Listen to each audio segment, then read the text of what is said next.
পর এবার এনআইএ এর ওপর হামলা। ভূপতিনগর বিস্ফোরণ মামলার তদন্তে গিয়ে হামলার শিকার এনআইএ।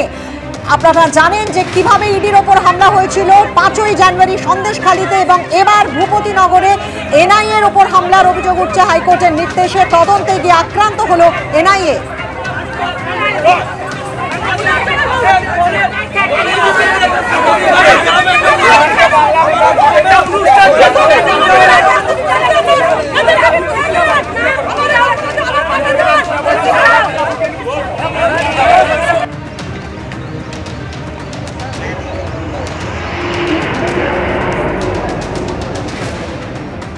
ভূপতিনগরের যে ঘটনা ঘটেছিল আপনারা জানেন যে তার তদন্তভার এনআইএকে দেওয়া হয়, এবং তারপর থেকে যেটা আমরা দেখেছিলাম অভিযোগ উঠছিল যে কেন 1 বছর এনআইএ চুপ করেছিল, প্রায় 1 বছর পর ভোটের আগে তারা কেন সক্রিয় হলো। এই নিয়ে শাসক দল তৃণমূল যখন বারবার প্রশ্ন করছিল তখন এটাও আমরা দেখেছিলাম যে এনআইএর তরফ থেকে যাদেরকে ডেকে পাঠানো হচ্ছিল, তৃণমূলের নেতা কর্মীদের ডেকে পাঠানো হচ্ছিল, তাদের একজনও কিন্তু হাজিরা দিচ্ছিলেন না।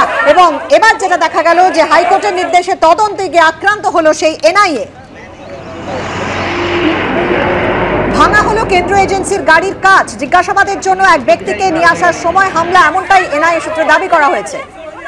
একেবারে সন্দেশখালীতে 5ই জানুয়ারি তোমার মনে আছে বৃষ্টি, ইডির আধিকারিকদের ওপর হামলা হয়েছিল, কেন্দ্রীয় বাহিনীর জওয়ানদের ওপর হামলা হয়েছিল, আক্রান্ত হয়েছিল সংবাদ মাধ্যমও। আর এবার ভূপতিনগর বিস্ফোরণ মামলার তদন্তে গিয়ে হামলার শিকার হতে হলো এনআইএ কে।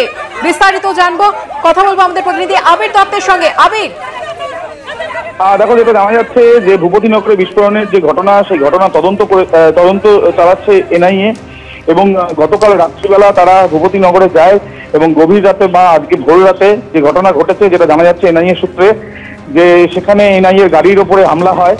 এক ব্যক্তিকে জিজ্ঞাসাবাদের জন্য আটক করা হয়েছিল, এবং আটক করে তাকে গাড়িতে যখন তোলা হয় ঠিক সেই সময় এনআইএর যে গাড়ি ছিল, নীলবাতির গাড়ি, সেই গাড়ির ওপরে কিন্তু হামলা চালানো হয়, এবং সেই হামলায় গাড়ির কাঁচ ভেঙে যায় এবং সামান্য আহত হয়েছেন দুজন, এমনটাও জানা যাচ্ছে। যদিও একেবারেই সামান্য আহত হয়েছেন, কিন্তু এই যে ঘটনা, সেই ঘটনার পর ইতিমধ্যে লিখিত অভিযোগ জানানোর জন্য ভূপতিনগর থানাতে এনআইএর আধিকারিকেরা তারা গিয়েছেন।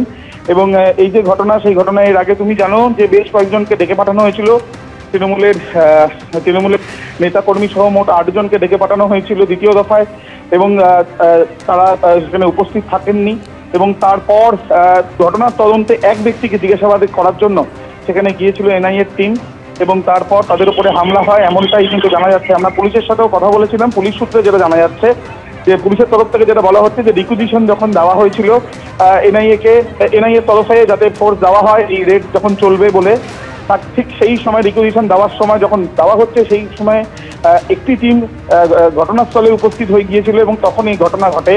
এবং তারপর পুলিশের তরফ থেকে এটাও বলা হচ্ছে যে লিখিত অভিযোগ এনআইএর তরফ থেকে দেওয়া হবে, সেই অভিযোগের ভিত্তিতে তারা তদন্তও করবেন, এবং কি ঘটনা ঘটেছে সেই বিষয় নিয়ে অনুসন্ধান বা ইনকোয়ারি সেটা তারা চালাবেন।